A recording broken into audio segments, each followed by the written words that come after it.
కనకాల శ్యామ్ కుర్మ BC యువజన సంఘం జాతీయ అధ్యక్షులు.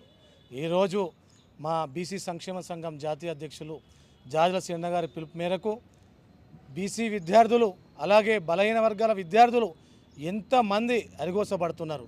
ఫీజు రియంబర్స్మెంట్ బకాయిలు విడుదల చేయాలని చెప్పేసి జీవో నెంబర్ 7 తీసుకొచ్చేసి ఎంతోమంది విద్యార్థుల గొంతుకు వస్తున్నారు.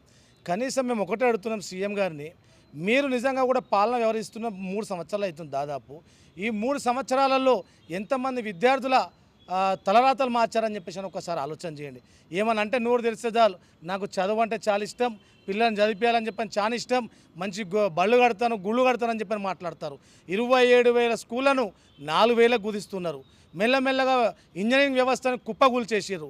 ఏమని అంటే చాలు విద్యార్థుల ఖాతాలకి డబ్బులు వేస్తామని చెప్పని అంటున్నారు. ఆ తర్వాత ఫీజులు వసూలు చేసుకోండి అని చెప్పని మాట్లాడుతున్నారు.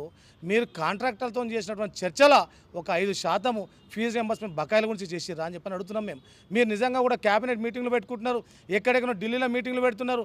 ఏమని అంటే రాహుల్ గాంధీ గారికి మనిషికి కొన్ని పైసలు వేసి 3-4 వేల కోట్లు పంపలేమా, వాళ్ళ ఖర్చులకు పైసలు ఇవ్వంటారా అని చెప్పేసి మాట్లాడుతున్నారు. మరి మనిషికి కొన్ని డబ్బులు వేసుకొని ఫీజు రియంబర్స్మెంట్ బకాయిలు ఇవ్వరు.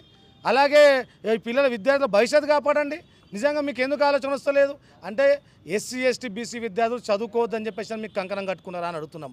మేము దాని గురించి ఈ సంక్షేమ సంఘం పిలుపు మేరకు ఈరోజు సెక్రటరీ ముట్టడికి వస్తే అక్రమ అరెస్టులు చేస్తారా, మమ్మల్ని అక్రమ అరెస్టులు చేసి వివిధ పోలీస్ స్టేషన్లకు పంపిస్తారా ఛాలెంజ్ చేసి చెప్తున్నాం. రానున్న ఈ రోజులల్లో మీరు 2-3 రోజులలో మంచి నిర్ణయం తీసుకున్నారా సరే, లేకపోతే మీరు ఎన్ని అరెస్టులు చేసినా పర్వాలేదు, 10,000 మంది మా బీసీ సంఘం నేతలతోని విద్యార్థి యువజన నాయకులతోని రానున్న రోజులలో మీ ఇల్లు ముట్టడిస్తాం. ఇది ఛాలెంజ్ చేసి చెప్తున్నాం. ఇల్లు ముట్టడించకపోతే మీ ఇష్టం, ఏ విధమైన చర్యలు తీసుకోండి, కానీ బరాబర్ మీ ఇల్లు ముట్టడిస్తాం. మాకు రావాల్సినటువంటి వాటాను కోటాను సాధించుకునే దాకా వదిలిపెట్టాం. లేకపోతే మీరు ఫీజు రియంబర్స్మెంట్ నిర్వీర్యం చేస్తుంటే కూడా ఎవరు చూస్తూ ఊరుకోడు. ఒక్కసారి మీరు మనసు పెట్టి ఆలోచన చేయాలి. ఏం జరుగుతుంది విద్యార్థి లోకానికి, ఎంత అన్యాయం జరుగుతుంది. నోటిఫికేషన్లు విడుదల కాక రోడ్ల మీద ఒక్కొక్కరు ఉద్రిక్తత దారితీస్తున్నది. అక్కడ వాళ్ళు నిరుద్యోగులు, ఇక్కడ విద్యార్థులు యువకులు, ఈ రాష్ట్రంలో ఏం జరుగుతుందని ఒకసారి ఆలోచన చేయండి. మీకు ఇంటెలిజెన్స్ వ్యవస్థ పనిచేస్తలేదని అడుగుతున్నాం మేము. మీ ఇంటెలిజెన్స్ వ్యవస్థ మీకు ఏం చెప్తున్నది? అంత రాష్ట్రం అంతా సస్యశ్యామలంగా ఉంది అంటున్నారా? అందరూ మంచిగా చదువుకుంటున్నారు, పథకాలు అన్నీ అందుతున్నాయి అనుకుంటున్నారా?